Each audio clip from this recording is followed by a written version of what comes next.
আজকে আমার রাইসার বার্থডে 6 বছর পূর্ণ হলো আমার মেয়েটার। কেমন জানি তাঁতির বড় হয়ে গেল, কিন্তু আমার কাছে আমার মেয়ে সেই ছোট্ট রাইসেই রয়ে গেল।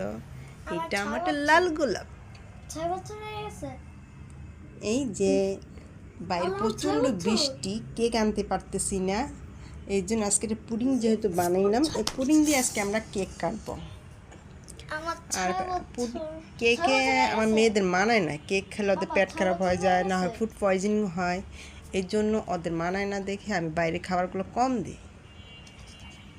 তবুও আজ কেকই বানাতাম, কিন্তু আমার একটু ঠান্ডার প্রবলেম, এর জন্য আজকে বানালাম না, শুধু পুডিংটাই বানালাম।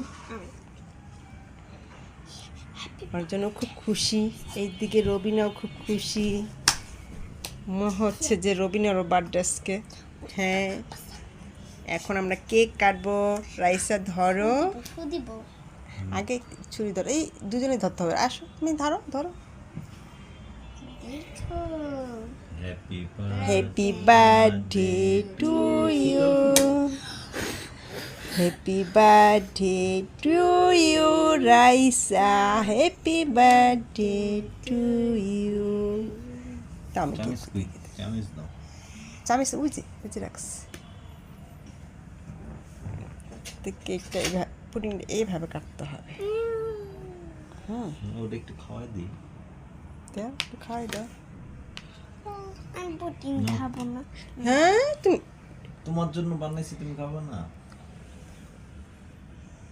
খাও, একটু খাও। হ্যাঁ, একটুখানি। ওয়াও, না হবে না, খাও। ওয়াও, আবার জ্বালাও। না না, আচ্ছা দেখি তো, আমি একটু খাইয়া মজা নিই। মজা হয়েছে তো, অনেক মজা হয়েছে। রবিন একটু খাও তো।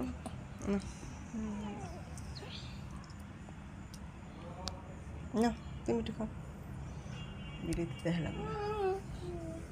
রবিনা খুব পছন্দ করে পুডিংটা, রাইসা একটু মিষ্টি দেখে কম পছন্দ করে, কিন্তু রবিনা খুব মজা করে। আজকে একটু মিষ্টি বেশি দিছি, আমার খুব মিষ্টি খেতে ইচ্ছে হইতেছিল। তুমি কাটতে পারবে না রাইসা, আমি কেটবো। দাও, তো সুন্দর করে কাটি দাও।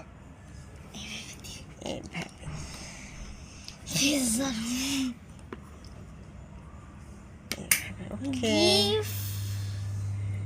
গিফট তো তোমাকে আগেই দিয়ে দিয়েছি, মনে আছে? 6 বছর হয়ে গেছে।